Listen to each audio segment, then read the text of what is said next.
Okay, let's get back to the workshop here for the next session, session 5, so get everybody back into their seats.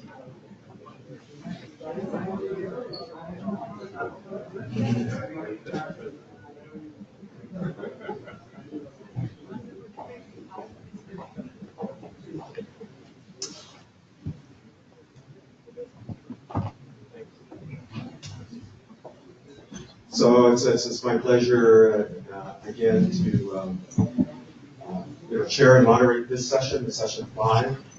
And this session is all about what's the business case for health initiatives, and, in terms of AI for health, and then also how can we get funding for AI for health solutions? How can we build awareness and draw in the investment community, whether that's foundations or entrepreneurs or venture capital and so on. So the two go hand in hand, making an effective business case for why AI for health should be funded, and what's happening in the entrepreneur space and why it's so disruptive but also so positive in terms of where we're going. And we've seen some of that so far today, very, very positive sort of outlooks of where it can be taken and where it's going to go. So I have the pleasure of now introducing the first presenter, and that's going to be Paul Lee. So Paul Lee comes from a serial entrepreneurial background, educationally Oxford and the Catholic School. He's a clinician, a researcher, great medical background. He was actually in the public health sector as a director, served in the armed forces as well, in his medical roles. A serial entrepreneur, he launched a healthcare platform, which is the largest in the world in the media video space. He get 6 billion views, for example. He has other successful entrepreneurial initiatives that he's undertaken that are still ongoing, and he hasn't exited because it generates so much cash flow for him. In addition to that, he's a co-founder of an AI solution, which is quite innovative, called Mind.ai.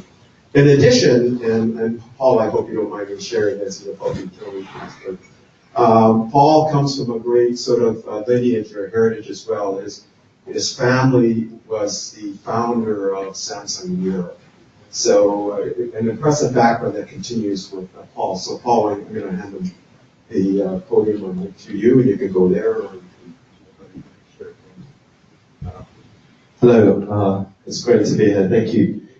So my name is Paul. Today I'm going to be talking about the third wave of AI and why I actually got into this business or tried to be an AI enthusiast was because exactly what Dr. Mehta was talking about.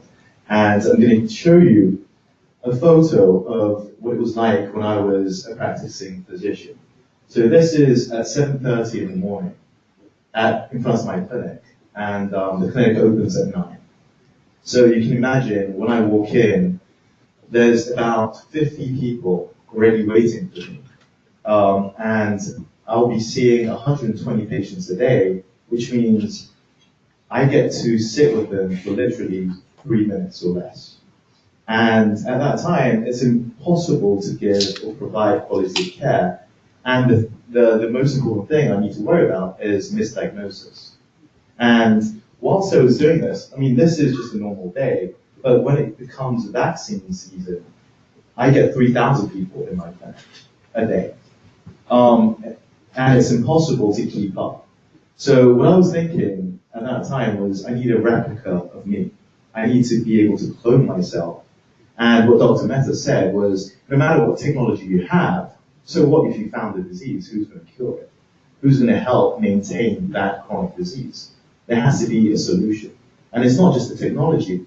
It's more, literally, it has to be a clone of you.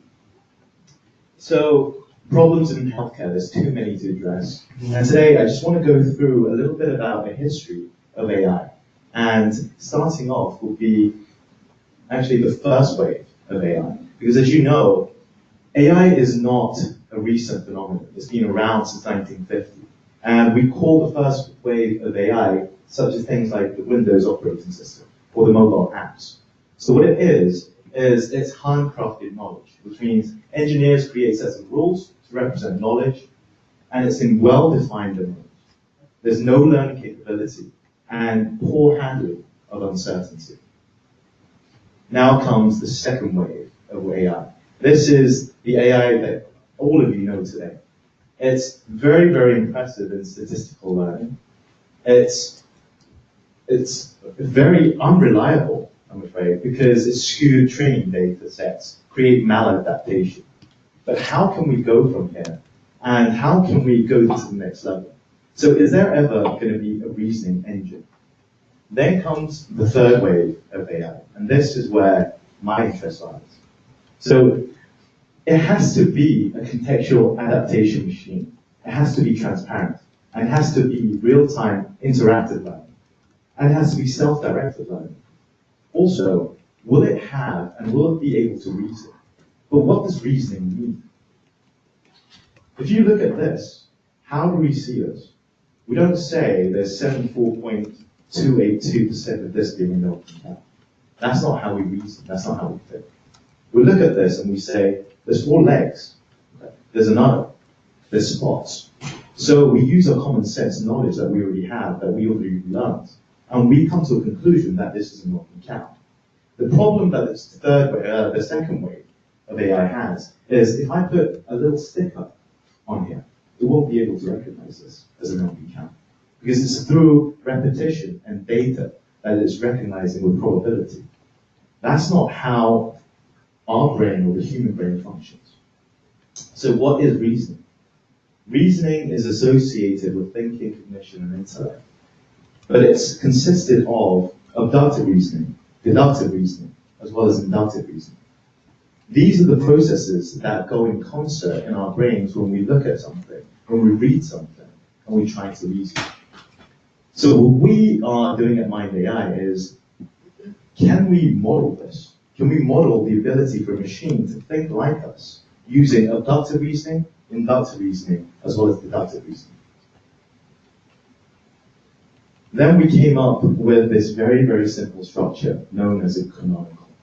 And we have mapped the way reasoning is possible and programmed it to a machine.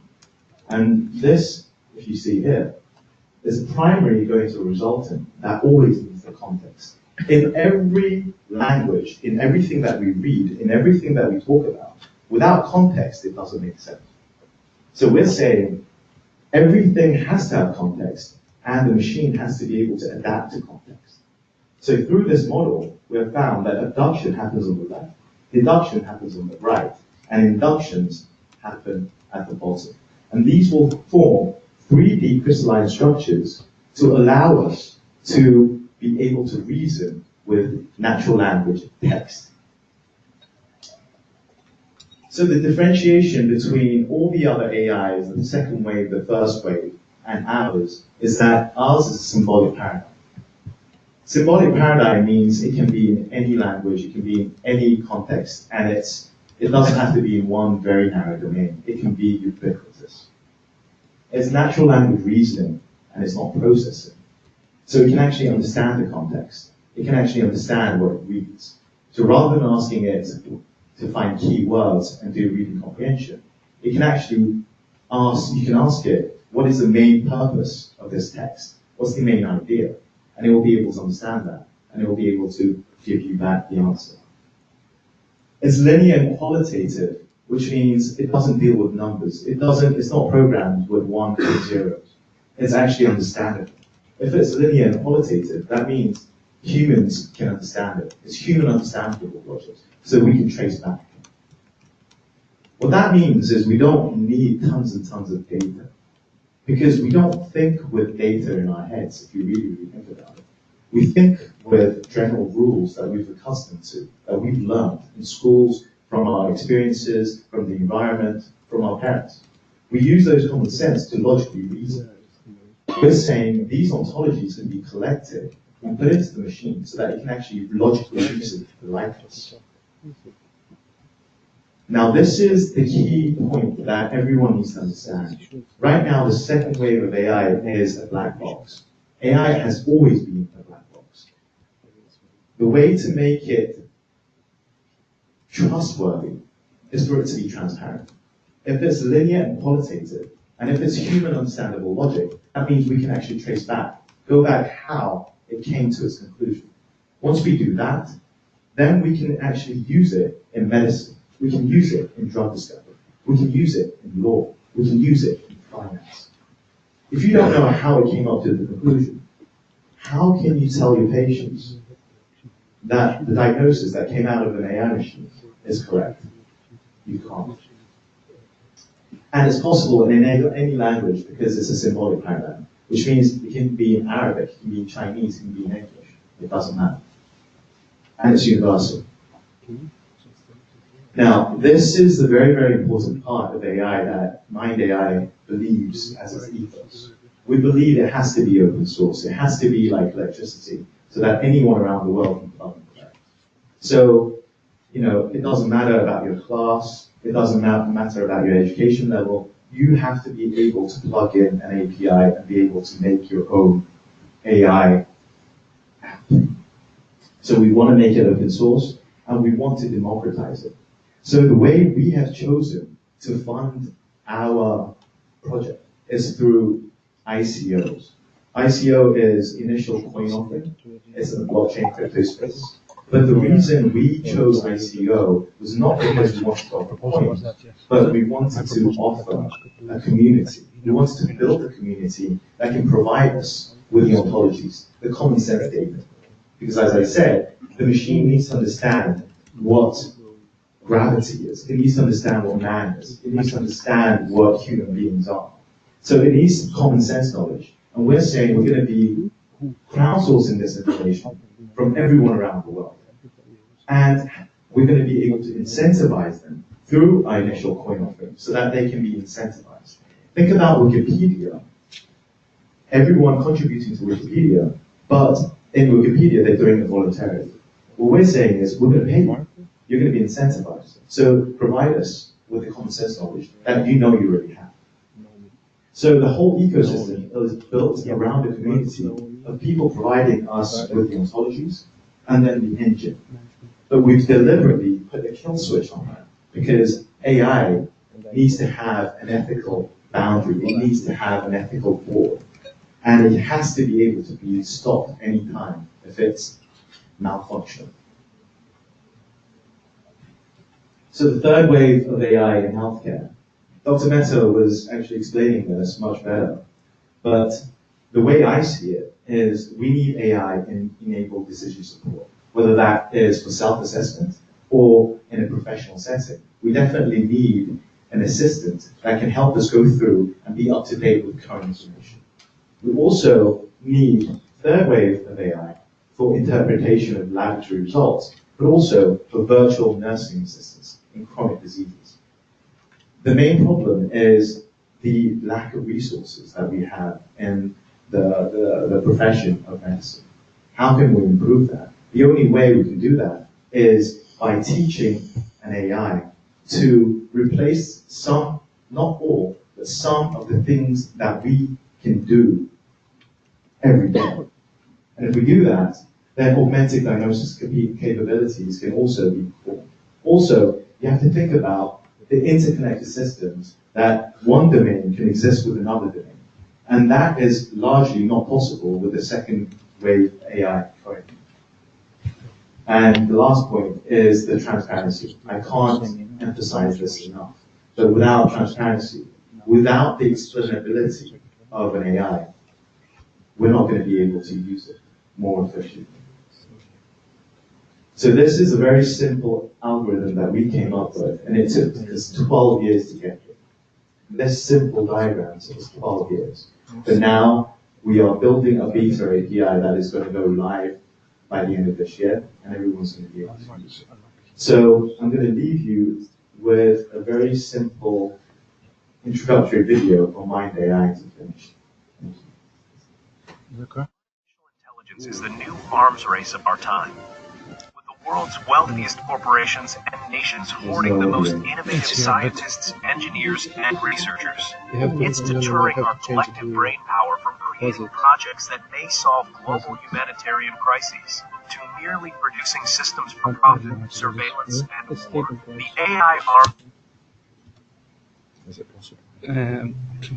Pardon.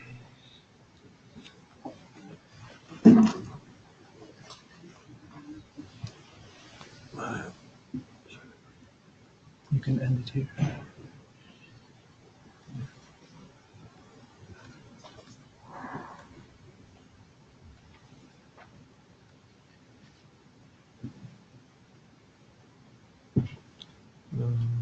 Yeah, I don't know. That's it. What is correct? Yeah. And everything that was playing was going through the general audio. That's not gonna happen. Yeah, it's just coming out of the speakers. So we're in this one. have mic. Sorry. I don't think the audio is playing, so if you guys can go to mind.ai, the website, you can play the video there.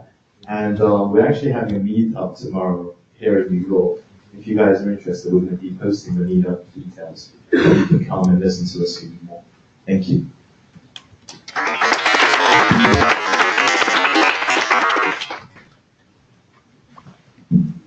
Just wait, maybe do some questions or wait till the end. Okay. So any questions for Paul? Maybe on the. Okay. It's there. Okay, no questions, and then I'm going to introduce our next speaker here. So it's Mark Mitovich, and Mark is the Senior Advisor and Digital Fellow for IBSoft, which is the largest private AI company. But in addition to that, Mark is also the Executive Chairman of AI Pioneers. AI Pioneers is a global effort combining Fortune companies, government, the UN is involved now. He has interest from the Nobel Committee, the G20, B20 through his affiliations and so on. Mark comes from an impressive background. He's a past CTO of IBM, and in fact set up all of their worldwide incubation accelerator programs many years ago. He's a best-selling author, of the Billion Minds Foundation. He set up that movement many years ago as well. He's also a fellow of Hitachi Research. He's also a senior fellow for the Council of U.S. Competitiveness and holds many other positions as well.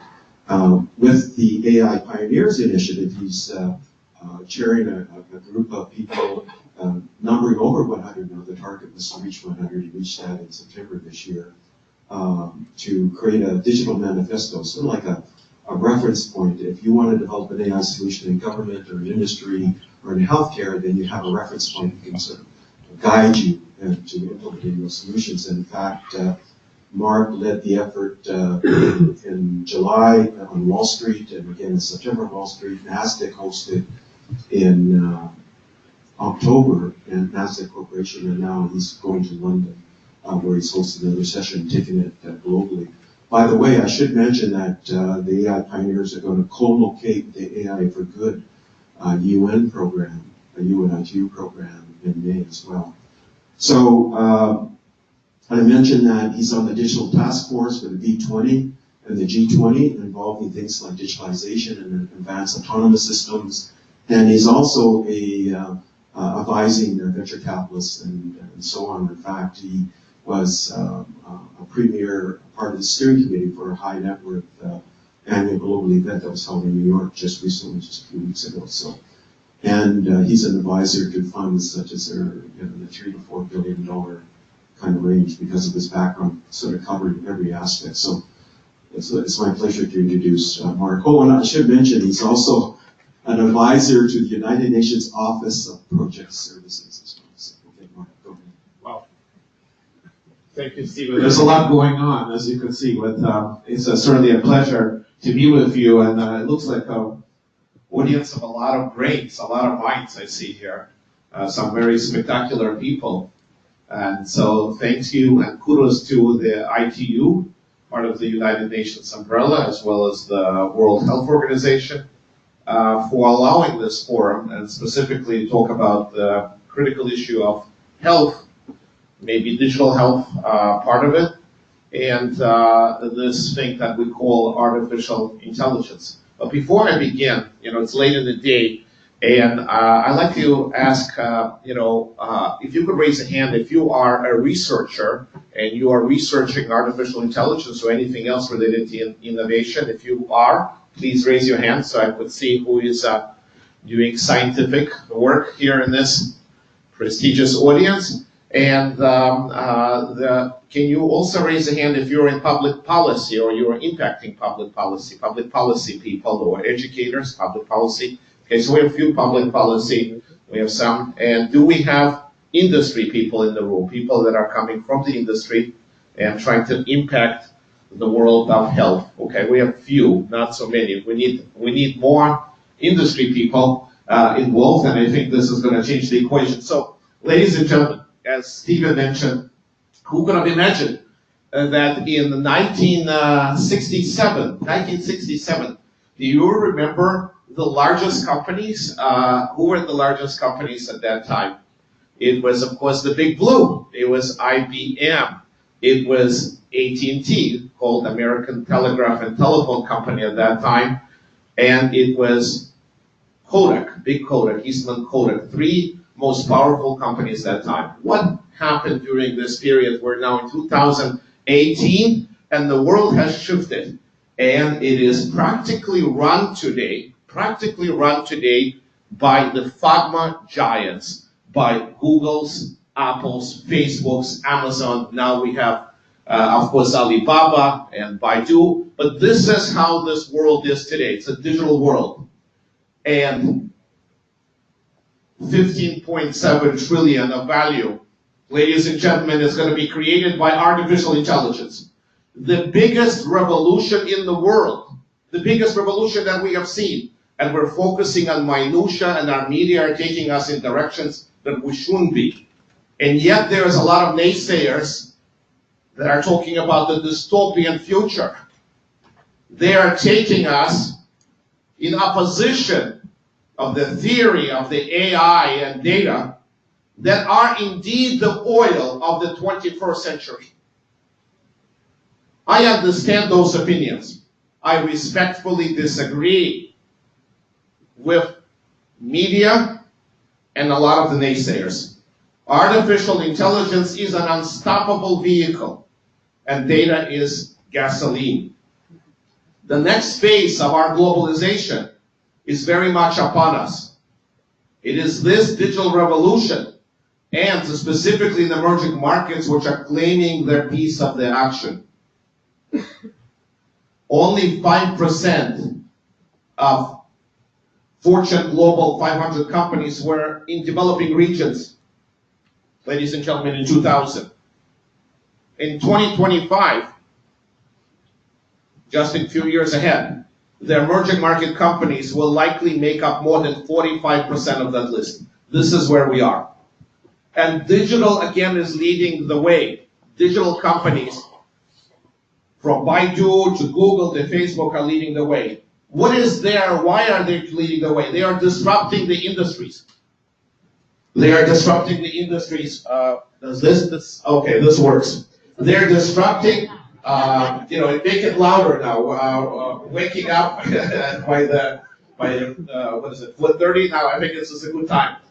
We have Calico, Healthcare, Apple, Move, Amazon Marketplace.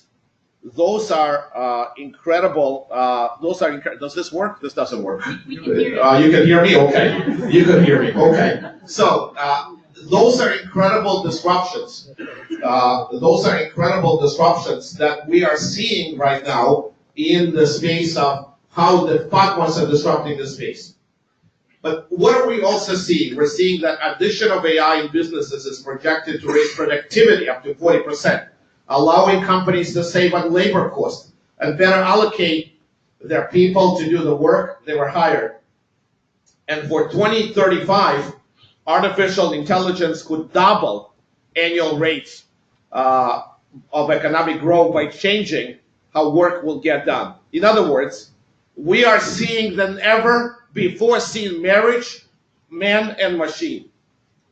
Business leaders will drive this next wave of AI and globalization, embracing realities that have never been seen, moving on what I call on-demand world, on-demand everything, leveraging efficiently data that would help organizations understand customer needs, recruit the right talent, define the strategy of the 21st century. It is predicted that over 125 billion to 1 trillion devices will be connected to the Internet of Things by 2030. The digital AI future is here. From 2011 to 2015, investments Steve spoke about in AI startups that's skyrocketed from 282 million to 2.4 billion. That's a 751% increase, ladies and gentlemen. This is the dawn of the digital era. And the shift of the on-demand world is palpable, and it's going to happen, and it's happening now. 22.4 million consumers are spending $57.6 billion today. It comes as no surprise that the heftiest category fills on this gig economy spending. And the gig economy is growing now tremendously, with 37 million just in the United States, boasting over 16 million consumers a month who are spending $36 billion a year. We come here today to talk about health as our main topic. And I believe, like every other speaker, AI will have the most exciting effects on the healthcare industry. From robotic surgeons to smart informational databases. The possibilities of the machine learning are mind-boggling. The ever-growing IoT ecosystem, the vast amounts of data, the ton of possibility of life-changing applications. The industry's data collection, by the way, predicted to explode from 500 petabytes, that 2013, to 25,000 petabytes in just 2 years from now, in 2020. So what will happen in healthcare? Efficiency. An AI program in Houston Methodist Research Institute has reviewed millions of mammograms, 30 times faster than humans. It has interpreted diagnostic information with 99% accuracy. Those are incredible statistics. AI is also saving lives. Companies like Cloud Pharmaceuticals have nothing to do with Cloud Pharmaceuticals, but it's a great example of using technology to discover new drugs, rapidly bringing personalized therapy to the market. In addition, IBM Watson has proven its ability to diagnose cancer more accurately than humans. According to the University of Tokyo, the AI system successfully detected a rare type of leukemia in patients after physicians failed to do so. But it's not enough to take care of ourselves. We have to take care of our planet. If you haven't read one of my articles on saving the planet using AI, please do that. The better we do this, the better the environment will be. And leading healthcare organizations such as Kaiser Permanente are doing everything they can to instill environmental stewardship, recognizing symbiotic relationship with good health and good earth. The healthcare industry must embrace the use of the renewable energy, purchasing more efficient products, practicing the same diets. It is encouraging myself and other patients to do so. Eating homegrown, sustainable farm foods, consuming foods from homegrown sources, lower pesticides and others. And we have to focus a lot on data and transformation of data in our culture. Cultural transformation must be required of the ever-growing flow of data and move it from the raw of information of knowledge to drive commercial results. Corporations must see data not simply as something to gather and store. That's not enough. We must see valuable assets that will be turned from kinetic to driving action. So our efficient planet will have new products, new solutions, and new revenue. We need to make sure we shift to maturity in the world of data.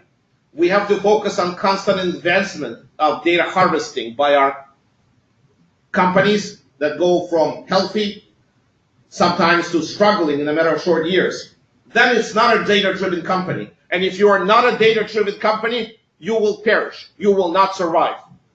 No matter what the size of your operation, you can still capitalize on the endless data that exists now and will accumulate exponentially in an unseen future in our lifetime.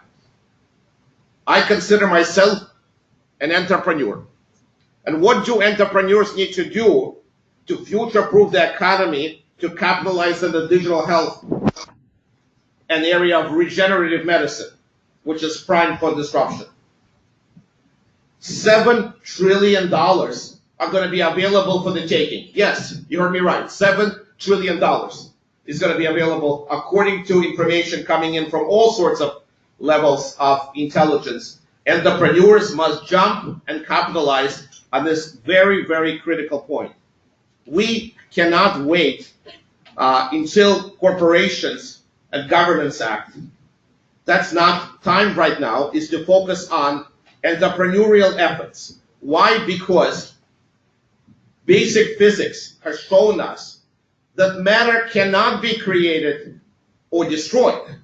It simply changes forms.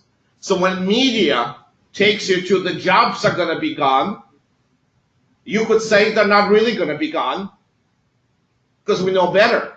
There'll be something else. We know that entrepreneurs will do better at a much higher frequency than anyone on this earth. And they could do it better to disrupt things. We already have shown how companies have been disrupted one by one. In digital health, as I mentioned in my recent article just a week ago, digital health sphere is exploding, from virtual diagnostics to AI creating more effective drugs. According to Digital Commerce 360, the investment in digital and mobile healthcare is set for the record of this year, $3.8 billion. That's only in 1 quarter. For the year to date, it has been $6.8 billion compared to $5.7 in 2017. Startups around the globe are already throwing their knowledge and disruptive heads into the ring. Startups like Kaya app in Munich, reducing lower back pain by 40% using digital. Ureris in healthcare in Silicon Valley, creating a surgical robot performing endoscopic procedures. Somebody already mentioned Benevolent AI in London, focusing on data and technology-driven approach in drug development. Those are a few examples. But let's take it even further. The company, again in Silicon Valley, called Zipline, the company puts intersection of drones and healthcare on full display for the whole world.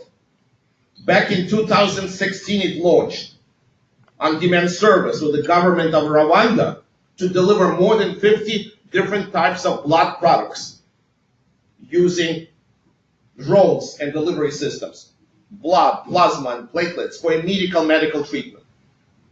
And we have a whole area of regenerative medicine that is hitting the highest ceiling right now. People are living longer, and they want their quality of life to remain high as possible. Not only Elon Musk, we all do.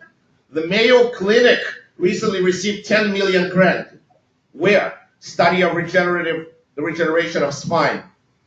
Lots of companies are focusing on holographic laser printing technology to create lab-grown human organs.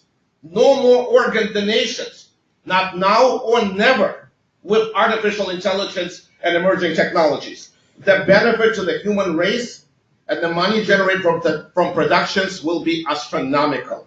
This could be said for a company. I just came from another major institution, MIT, company called Blue Rock in Cambridge, Massachusetts. The company is replacing dead cells with the new ones in restoring a human body's biological function before its loss.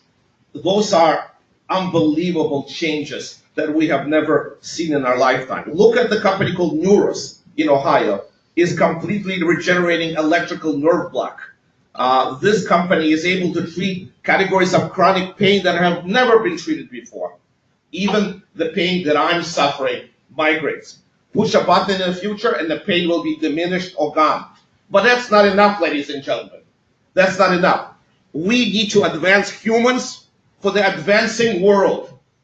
You probably heard just a few days ago, maybe UFOs are visiting us near Ireland somewhere. They said, okay, there were planes flying from Montreal and see some lights. Who knows? But we gotta be prepared to make sure that we have startling capability, especially in AI, in healthcare, and we cannot take for granted hybrid humans. Hybrid humans must be on horizon. Advances in AI are opening paths for internal autonomous systems to be controlled by what? Embedded chips. Those chips activated by our reaction in our brains will augment vision through virtual reality, through augmented reality, improve our memory through enhanced storage capabilities. The ability of those embedded chips in human brains will give us a clear path of unlocking double helix. We'll be able to write and edit human DNA.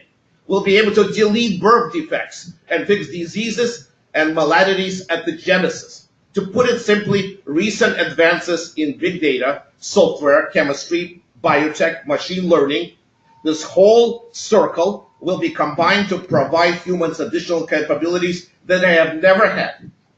And as Ray Kurzweil said, may be directly uploaded to our human brain. What we'll be able to do when we sync up human biology with the latest technologies, a whole new frontiers. Possibilities are endless. Before I leave, I wanna put certain points which I think should be resonating with this group of researchers, policy people, and educators. In order to accomplish all of this, you can't just win by talking. You gotta do it. And we gotta start locally. We gotta start with our own communities. We gotta brainstorm those solutions. We gotta look at food deserts. We gotta look at our mobile grocery stores supplying those foods. Some 2.3 million Americans, 2.2% of us, live more than a mile from a supermarket and don't have access to a vehicle.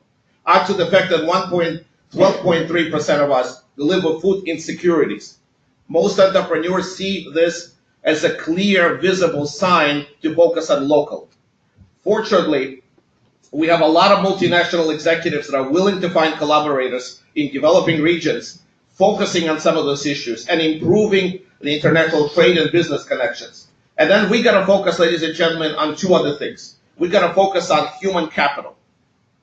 People say in our circle of AI pioneers, why is AI not adopting? Why is AI not the most dominant force in enterprise today? Well, it should be. It's a 17 trillion revolution, according to McKinsey. Human capital. Because we have data scientists working in headquarters. They should be focusing on regional issues. We should have data scientists and our engineers regionally. We gotta improve. We also have to do retooling and reskilling of our workforce. We gotta educate more people that are knowledgeable about data science and all aspects of data science. And we gotta focus on the things that are gonna make a difference, that are gonna really make a difference in terms of improvement and opportunities in digital economy. We collected a lot of data. We discovered what the ideal customer. We recruited brilliant minds. Is that all enough? Every second, every day, we're collecting this massive amount of data. We're crunching those algorithms. And the tech giants are continuously learning everything about us every single minute, every single second. The oil of the 21st century is an endless supply. You will never come to its end of its insights. You will have ability to drill down and find exact insights in what you want to control. So what I would encourage is focusing on those areas. Digital of yours is ours for the taking if we really want to take it, and we could do it. We actually could follow the playbook of Bill Gates and others, and we need to step up, create more private sector giants and CEOs to engage the government. It is absolutely true that Elon Musk is stretching us to the limits of innovation and creation. His innovations of hyperloops on the West Coast and potentially from New York to Washington, self-driving cars, faster transportation, special rocket technology. This is what we need. The problem that he's an exception, not the rule. We must create policy to incentivize the CEOs of American leading companies. And this is what I'm passionate about, and this is what I'm intending to do. I'm intending to take our CIO community, our CTO community, our public policy community in the United States and around the world, and take this message that innovation and adoption of technologies matter. We have growing corporate venture capital. We have an incredible amount of startups, especially in the United States, from Silicon Valley, Boston, and New York. Innovation clusters are producing incredible amount of work. But all of this cannot happen if we don't have great encouragement and intersection point between CEOs across the industries. Finally, create a playbook. Nothing happens just by random acts. Playbook will make a difference. Startups are innovating and creating positive social change and driving revenue for themselves. So why not reach out to those startups and forge connections from policy and from research? Learn from them by studying their moves, speaking with them, and possibly even asking and observing them, shadowing them, and making a difference. Thank you very much. Thank you, Mark. So thank you, Mark. If we can take a seat, we'll combine a Q&A with Paul and Mark for about 7 minutes or so. So any questions to this last group? And this session was about, what is the business case for using AI solutions in healthcare or AI solutions in particular, and then also what is the situation in terms of funding for any kind of health initiative. So there's a question at the back. You can get a mic to the lady. I can speak without a mic as well. I'm Beatrice, so I'm from PFL with Marcel and organizing the third meeting. So it's just a comment and feedback. I think the funding brick is a critical element to sort out as soon as possible. I think it will define also the success of this focus group. So I wanted to ask the two speakers if they had any specific advice or feedback in how specifically us as a focus group should approach the funding. As Stephen mentioned, we got to engage all levels of funding. It is absolutely not enough, and I mentioned this at the G20, that waiting for the G20 governments and asking them to allocate budgets, especially in this area of AI and healthcare, we have to work very closely with family offices and angel investors. There's lots of money being allocated, but every question is going to be a top question. It's not going to be a research. It's going to be show me a use case that works. Show me return on investment. Show me a use case where you could demonstrate clear return. And what we need to do, ladies and gentlemen, is we have to combine social return on investment, financial return on investment, and show those numbers, and get the family offices and angel investors and early venture capitalists involved. And we have to do it in areas outside of Silicon Valley. It's not enough for the biggest players, Sequoias and Tim Draper and others. We need others to step up in areas across this country and globally. And in order to do this, I think this has to be some sort of partnership, collaborative partnerships with families and local institutions. Polly, because you have a venture capital background as well. Look, to add to that, I think it's important to get the corporations or startups to also form foundations that can help the AI for health as well. I think VCs, they all have a different agenda, in my opinion. The VCs as well as angel investors, as Mark said, they would want their return on investment. But if we can crowdsource the fund on a specific project, I think that's going to be a much better way to do it. Crowdsource it through corporation, crowdsource it through universities, not just look for grants from the government. I think that's a very passive way of going about this. I think we have to go into corporations, go to businesses, and say, listen, this is the direction that we're going to go. If you believe in us, invest in us, because we're going to be providing the data to you, and you're going to be able to use it. And we're going to be providing the regulations that you're going to be able to use and help us build. So rather than going to the VC world or where the finance world, I believe that it's better to get in line with the corporations and businesses as well as universities. And I just want to point out also, you asked a specific question. Has there been, what kind of funding are we seeing? I just pulled this information in front of me. Just last year, in health area, specifically in health AI areas, we have seen massive amount of funding, and some of them became on the way to become unicorns. Robot-assisted surgery received $40 billion. Virtual nursing assistant, $20 billion. Dosage error reduction, $16 billion. Connected machines area, $14 billion. Preliminary diagnosis, automated image diagnosis, preliminary diagnosis, $5 billion.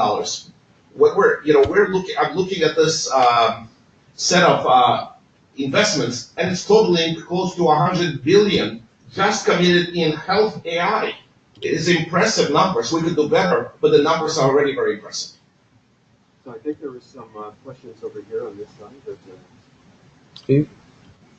Okay, question.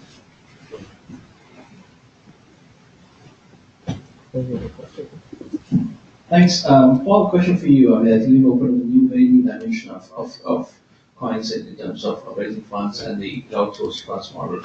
And I think that's something that we should be looking forward to, because I think the options are, of course, not closing all the venture capitals or the other one, but of course, in new areas. But one of the challenges that you see, because it's technology driven, it's not everyone's going to be able to do that, especially in the low and middle countries. I mean, how do you see them converting these or overcoming these challenges? And what do you see the main challenges for them? That's a very difficult question. I think we have to. I mean, this is a very philosophical question, because you actually have to believe in the good of people in order for this to happen. It really matters about the agenda and how we, as an organization or foundation, push our agenda towards that. Because there are already corporations in the business of AI, that are looking towards helping and providing solutions for social impact. Now, these are the companies that we have to target, not the ones that are trying to make tons and tons of money. If you look at AI and the AI space in the corporate world today, I believe, as a founder of an AI company, that AI is too powerful for one nation or even one corporation to have. I think it really is going to be like electricity, where anyone could just plug and play. So in order to democratize that, right, you need to be able to set the agenda, and actually PR is the most important thing, in my opinion. How do we get the word out? Because as soon as we get the word out about our agenda, of our organization, then I believe the money will flow. Whether it's the foundations, whether it's the Bill Gates Foundation, whether it's foundations in different countries, the money will flow. But what we're talking about here is literally confined to the space, and it's not really going out, and it's not being spread. I think that's the problem. I think that's the issue that we have. And I agree with you. It's not being spread, and it's not being spread because it's being hijacked by dystopians. It's hijacked by media to fit their agenda, to say that the jobs are going to be gone. We will never replenish those truck drivers. I don't know where they're getting so many of those truck drivers every single time, in the coal miners. And we're never going to get those, but that's falsehood. That's fake data. Because those jobs are going to come back even stronger. $7 trillion are going into this entrepreneurial economy. And by the way, where is this money sitting?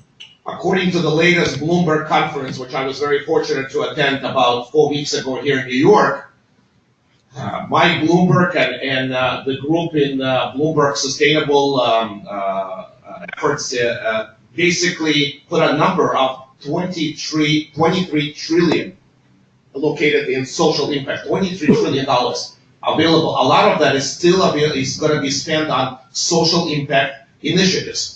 And I believe one of the biggest initiatives that the world will see, according to my latest meeting with my colleagues at the B20 and G20, we will see a major shift on spending on social impact, starting from a new paradigm, a new program, which is being pushed by Prime Minister Abe in Japan, called Society 5.0. Why? Because it goes directly to the guts of what we're talking about today. It's about entrepreneurship. It's about AI having a major push in transportation, in healthcare, in aging, in public safety. All of that is covered because if we want to have an advanced civilization, we can't just focus on technology. We have to focus on ourselves, humans. Other way is going to be very difficult and very deadly for us because if we don't, the world's community, the United Nations, the World Bank, all of the major organizations don't step up and embrace some of those big concepts, we're going to be in a situation where we're going to be highly competitive. Each country is going to say, we want to be the top AI player around the world. And this is going to be a major confrontation of major powers, including the United States and China. We don't want this. So we got to embrace some sort of a new paradigm using the social impact and social impact funds which are available today and create this process which will be all-inclusive for everybody, for every citizen, for every country, for every startup, for every entrepreneur. So there was a couple more, there's a question here. Mm. Okay, there's a couple of questions here, so go ahead. And then here. Okay, entrepreneur here. I want to know, what do you think about how the business models and the markets are going to develop in terms of how AI is going to be delivered? So do you think it's going to be delivered how it is delivered today through systems and through insurers, or we're going to see also innovations in how we deliver care, and or can we just target the end user, the patient? How do you see that evolving? And where do you see most return of investment? What business models do you think that are going to be, we're going to see more and more working? Right. If I may. So the way that I imagine the AI space evolving is it's going to be an ecosystem where companies will either be centralized or decentralized. I think it's going to be the Cold War of the two. So there's going to be companies that are literally going to be selling their technology. That's going to be one. The second will be decentralizing their technology, which is going to be open source. So anyone with, they don't have to be technical at all. They just can plug and play. And that's the direction I believe that AI should go, because that's the only way you can democratize it. And if, as my partner over here said, if one of the the superpowers start controlling AI, then there is no democratization. There is not going to be a distribution of power at all. And I think AI, being so powerful and so effective, it has to be decentralized. Now, when we say decentralized, we mean the community has to take the AI in charge. It's the community that's going to help develop it. And that's why AI for health is also very important as an organization that sets the standard. Because AI, it needs to those 10 commandments, as in the Bible, to do things that, if you don't have those director of board or ethical board or morale board, it's going to go haywire. And I think the community should be able to control that, not just one company. So we're running a little bit tight for time. Just if I can. Sure. Okay. You see, what we have is, we have an interesting equation now worldwide. We have all this advanced technology. We have adversarial networks, deep learning networks. Some of them are very, very advanced. We have those advanced stages of computer vision technology, direct conversational AI, what IP Software, what Watson, what Microsoft, what Google is doing right now. So we have incredible advances. And it's almost like the Star Wars. We are actually now living from an innovation and scientific community. We're living in this emergence of incredible technology. But you asked a really relevant question. Where are the delivery systems and where's the adoption? Remember the movie Flintstones? That's where we are. Flintstones. We have Star Wars and Flintstones. Because everybody's focusing on creation of this innovative model, but what about delivery? How are we going to deliver this to the most vulnerable? And right now, it's pathetic. And when everybody around the world, Gartner's, and everybody's screaming, and I'm guilty of that too. We're saying this is such massive revolution. The adoption rates of the major enterprises, especially mature adoption, are very low, in 5 to 10%, because again, human capital, organizational things, executives don't really understand what they're getting, and what they're getting, they got to understand how does it match to shareholder value, and how do they get revenue out of it, and what kind of cost savings do they get out of it. All of those things are making it very complicated and very difficult for adoption and delivery. It will happen, but it makes it very difficult. Second, and finally,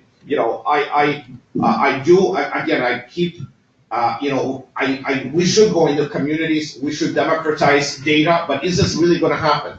What we have seen so far is the pattern of the PAGMAs, of Facebook's, Google's, Microsoft's, Amazon, specifically Amazon, and almost everybody picks at Amazon, but Jeff Bezos doesn't care. He's the wealthiest guy from all of them, and they're coming here to New York, so a lot of new jobs are going to be created. It's all fantastic.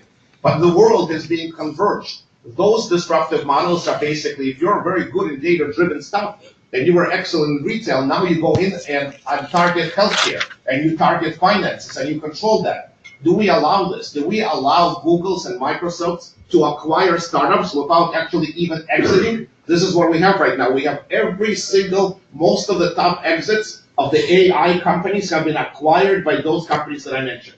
They haven't exited themselves. So if we're gonna focus on that, we have to make some decisions. Do we allow those companies to live and compete against the giants, or do we allow them to be swallowed?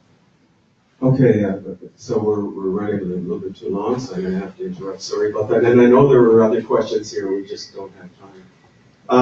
So try to catch these two speakers. I noticed a number of hands went up after the event here. And again, I want to thank Dr. Paul Levy and then also Mark Minovich for this last session, which is on the sort of the business rationale behind AI solutions, and then also the funding, sort of building the awareness from a funding standpoint. So thank you again.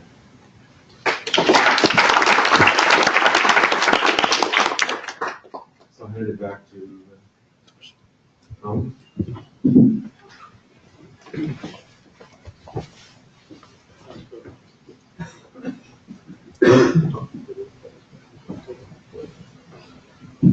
Okay, so what a day. We have reached the end of this part of this day. I often been asked by politicians, how many jobs is AI going to cost? And the answer is all of them if we don't participate. So I have, Ida has created a few slides for us that we can look at. So that's the view from the back of the room, and I'll try to interpret your bullets there. Well, session one, some of the major points that she recorded is, Ida, you recorded it, why don't you say it? Come here, please. It's probably better if it comes from a separate source that, I've been talking too much today. Okay. We'll do this together. How about that? Sure. Yeah? Okay. So, health affects almost all of the UN SDGs. I know I can do that one. And staff should be important in health, right? And then you, please. I think you are the one who always says this, and it's true. Please submit your data and your algorithms. We all know why. We spent all day talking about that. And the proposed model process is open and inclusive, and adds clarity to the field when that is currently a bit of a minefield. There's a way, hopefully we can carve a good path.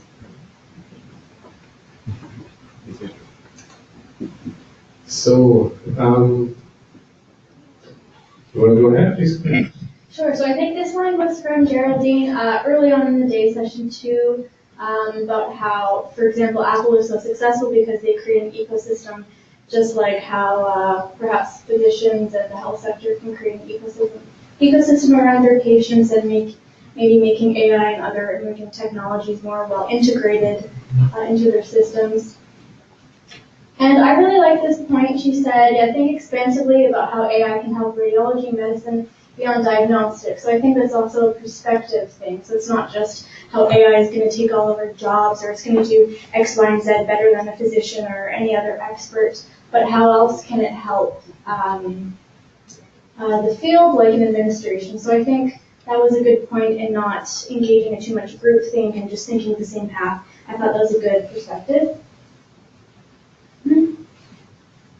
Of course, I mean, the rest are pretty self-explanatory. I don't want to just regurgitate what's on the screen to you. But I also like this point, understanding your data sets. And if you have a data set and you're a hospital, for example, perhaps you're only going to have people that are sick or that are there for a reason. So I thought that was another good point. And for instance, Wojtek pointed out a case study to me in Arizona, where if people comes in with a breathing problem and they have a pneumonia situation, that they would be by the AI system rejected as low-risk patients because the AI system just saw their public visits to the doctor and didn't, obviously, doesn't have the concept. So we have to be, so we have to understand what the data set expresses and what actually, and more important, what it doesn't express. Because if some information that a medical expert can easily see is very relevant to the case, and that data isn't available to the machine, and the machine only does what we tell it to do, then we'll have a big problem. And so the data sets have to be understood. We have to see what's in them, what's not in them, and we may also have to get some much better validation on what these things are doing. So one of the things that Marcel and I had discussed was this thought that in addition to providing this benchmarking number for the algorithm, maybe for some of the test data we might also provide an explanation why it came to the classification value. So maybe this could be an additional output of the benchmarking process, so that people, Mrs. McKinsey said, I think that she would like to have an explanation because she's in the situation to explain to parents about their kids, and she wants to know why the algorithm actually comes to this prediction and the classification, right? That's another good point. I didn't write that down for some reason, but when she said, Zuckerberg says, okay, fail fast, and that's how a lot of businesses go forward, but in something like medicine, you can't really do that, especially when people's lives are on the line. And somebody else mentioned that you also, when you're telling people and their family, if you have a false positive, it can induce a lot of stress, and who knows what else follows that. Okay. So session 3, data availability and benchmarking. So there was one, I mentioned earlier that people who publish, academics who publish, tend to publish their good stuff and tend to be more quiet about their not so good stuff. And that is something that helps your academic career. It still does. But actually in the long run it doesn't. But it's not used for practice, because in practice we also need to know what doesn't work. Yeah, another point from a kind of contrarian perspective, I guess, which I also think is always helpful, is where Hype Naomi Lee pointed this out, the adoption of unassessed technology causes patient harm. And she brought up the vaginal mesh case in the UK, which I had read about it last year, and it's very interesting. I think just another point to have perspectives, and I think we'll touch on this later, that computer science alone is not going to be the answer to change the health field. With AI, you need a really multidisciplinary effort here. And I think it was also brought up that this that the randomized clinical trial is the gold standard when it comes to treatment decisions, and maybe diagnosis coupled with treatment decisions. And it's pretty interesting. My old field, we also did quality scores for video using some objective measures, but all the experts say, no, we have to do subjective tests. We have to have people in front of the video and judge it. So maybe we'll also have to start thinking about how do we bring the ultimate measure into this, the patient, and see how we can take whatever we produce even one step further. I also know that these subjective tests took a lot of time and were expensive, etc. So mean square error measures are really fast. So there's a balance, I think.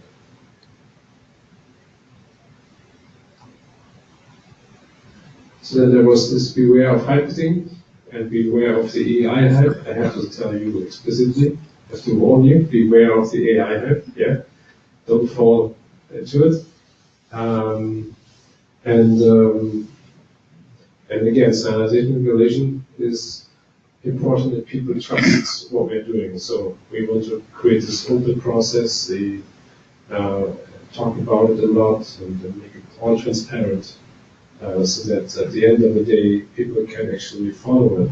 And I think there have been discussions about the encryption that enables us to keep undisclosed data undisclosed, and there has been discussion about blockchain that makes the actions that we are taking in the software testing space traceable. Okay, the next one.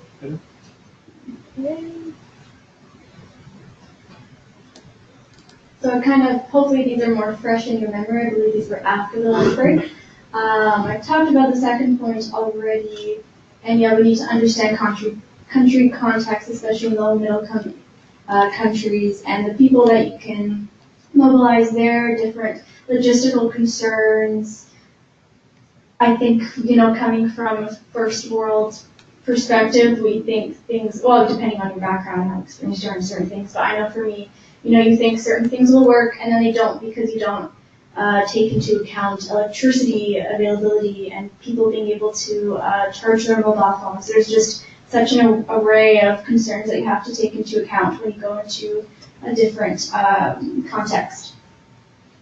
And of course, data bias concerns are significant, and sort of the legal question of where do the medical and legal risks lie when machines make decisions. Who's responsible? Who decides who's responsible? What do you do when you find something or someone responsible?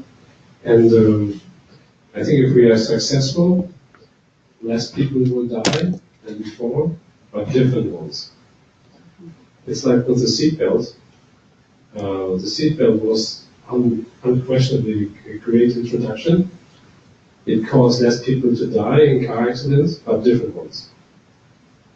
And that's something to be aware that this is the consequence of whatever we do. And the last one, so we need solutions.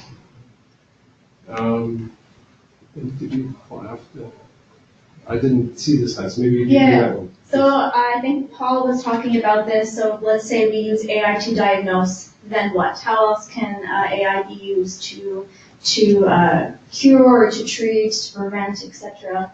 So again, another thing of perspective because it's very easy to keep down the same road. And he also mentioned lack of resources in medicine. He gave the example, he showed the pictures when he was in practice of how do I clone myself. So I guess AI could be a way to do that. And of course, industry cooperation is important. Our last presentation from Mark highlighted that very well.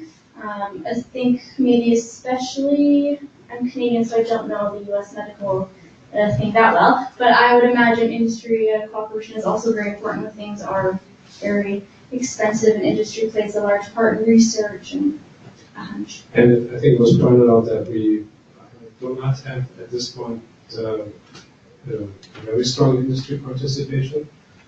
We see signs of change, but it could be more. So that will happen. But on the other hand, we still need to get our operations up and running. So maybe it's also not the worst thing in the world that the big giants are not yet here. with their power.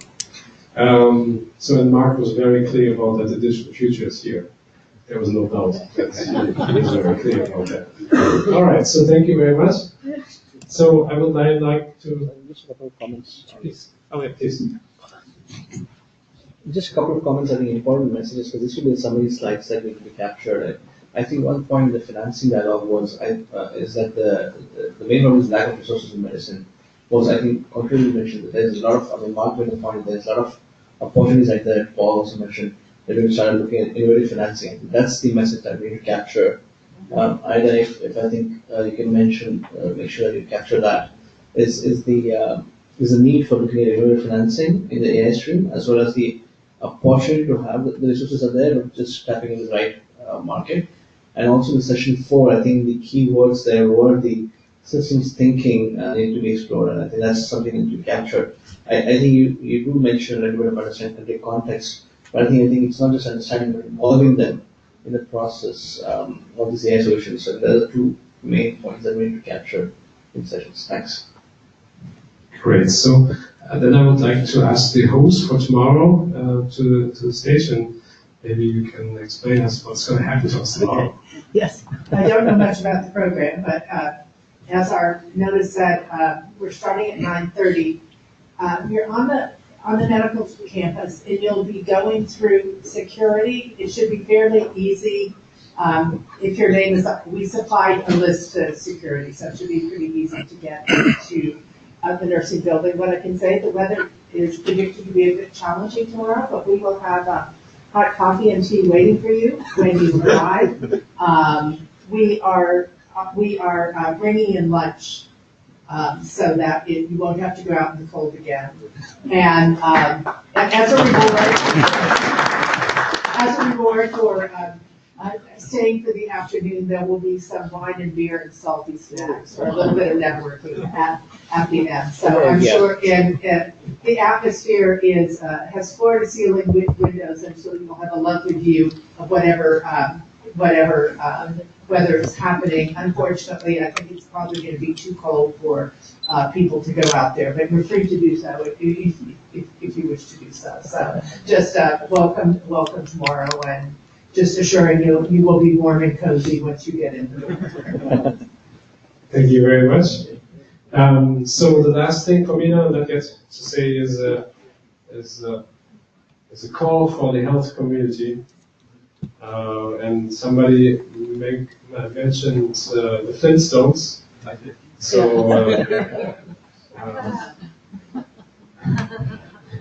don't be too busy for the innovations. Yeah. The engineering folks here wanna. I think they can make a contribution to the health space, and the new world is actually slower than you might think. It's not that fast, and we have to create real value, and we have to understand what's going to happen.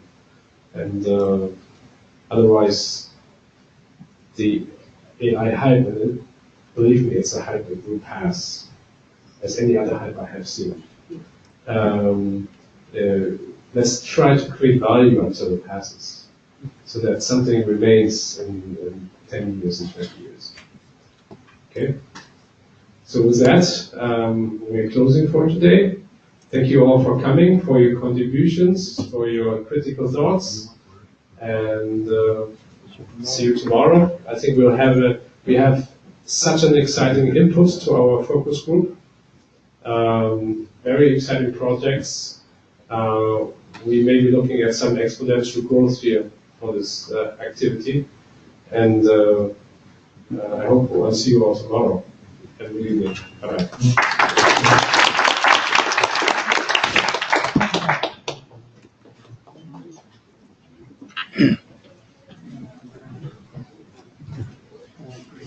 Yeah, so we have to collect all our stuff. Yeah. Yeah.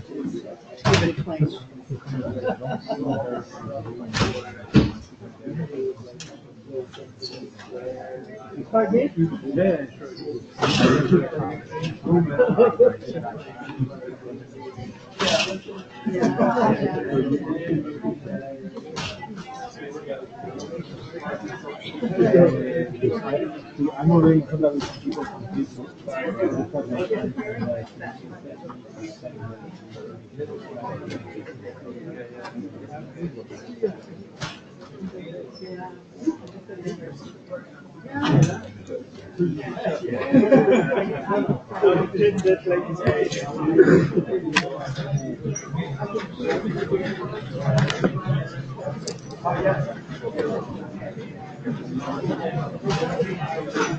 The different audiences. Yeah.